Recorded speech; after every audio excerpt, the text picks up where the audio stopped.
안녕하세요. 원영재 변호사입니다. 오늘은 많은 분들이 궁금해 하시고 실제 현실에서도 왕왕 일어나는 편법 증여에 대해서 말씀드리고자 합니다. 우선은 편법 증여가 무엇인가에 대해서 간단히 설명을 드리면요. 기본적으로 증여는 한쪽에서 한쪽으로 자금이든 재산을 주시는 것인데, 편법 증여는 단순히 현금이나 재산을 주는 것이 아니라 형식은 거래의 형식을 취하고 실질적으로는 재산을 이전시키는 내용이 편법 증여입니다. 세부적으로 편법 증여의 내용 예를 들면은 이해하시기가 편하실 텐데요. 국세청 실제 적발 사례를 위주로 설명드리겠습니다. 첫 번째 사례는 아파트 편법 증여입니다. 아파트를 실질은 증여하는 것인데 형식상으로는 아파트 거래, 매매를 통해서 아파트를 양도하는 것처럼 구성을 한 것인데요. 예를 들어 시세보다 절반의 가격으로 싸게 부모 자식 간에 계약을 맺어서 시세보다 싸게 팔았으면 그 시세와 거래 금액의 차이만큼은 증여로 보는 것입니다. 그래서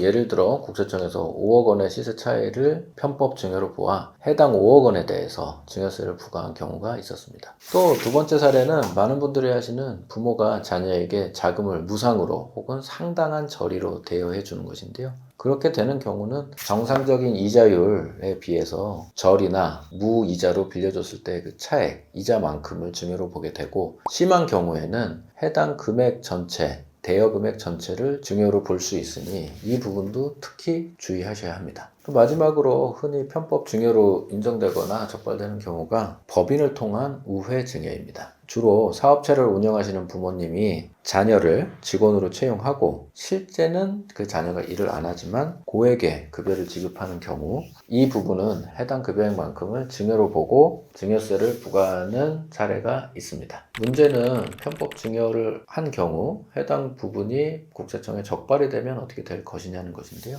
증여세를 절세하고자 편법 증여를 하게 되는 경우에는 가장 큰 문제는 가산세입니다. 해당 편법 증여는 무신고 또는 과소신고로 적발이 되는데, 주로 무신고로 적발이 될 것이기 때문에 무신고의 경우에는 기본적인 무신고 가산세, 즉 40%까지 가산세가 부과되므로 상당한 부담이 되게 됩니다. 또한 납부 지연 가산세라고 하여서 해당 증여세만큼을 그 당시에 냈었어야 되는데 나중에 적발이 되고서 납부를 하게 되니 지금 현재 연 9%에 해당하는 가산세를 내게 됩니다. 즉 무신고 가산세와 납부 지연 가산세까지 포함하면 거의 본세의 50%에 육박하는 가산세를 내게 되므로 자칫 배보다 배꼽이 더 커지는 상황이 발생할 수 있으니 편법 증여는 하지 않으시기를 추천드립니다. 사실 절세는 합법적으로도 가능합니다. 예를 들어 증여 공제 한도를 충분히 이용한다든지, 또 장기적으로 계획을 세워가지고 계획적인 증여 또는 최근에는 상속, 보험 상품을 이용해서 합법적으로도 절세를 하면서 증여할 수 있으므로 기타 합법적인 방법을 충분히 강구하시고 전문가와 상의하신 다음에 증여를 계획하시는 것을 추천드리며, 말씀드린 사례와 같이 쉽고 당장 이용하기 편하다는 이유로 편법 증여를 하는 것은 세무상으로 상당한 위험성이 있다는 것 말씀드립니다.